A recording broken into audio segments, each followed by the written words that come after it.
Welcome back to Mihiravani YouTube channel. మీ doctor Sudhari Preksha. ఈరోజు మనం బదరీ నుంచి తిరిగి వెళ్తున్నప్పుడు మనకి ప్రయాగల్లో 5 ప్రయాగాలు తర్వాత విష్ణు ప్రయాగ, నంద ప్రయాగ, ఇది కర్ణ ప్రయాగ.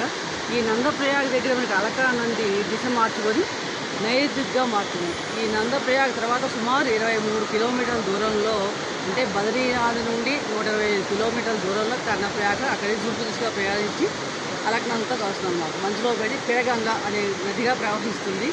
ఇక్కడ మనకి అలకనంద వస్తుంది. ఈ 2 నదుల సంగమనే కర్ణుడు వచ్చి తపస్సు చేశారు సూర్య భగవాన్ కోసం. కాబట్టి ఈ ప్రాంతాన్ని కర్ణప్రయాగ అంటారు.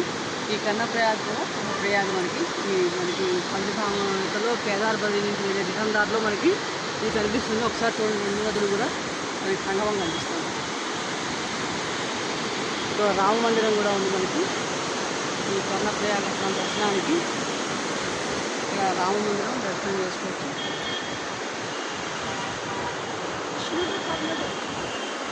కర్ణుడు కృష్ణ కర్ణ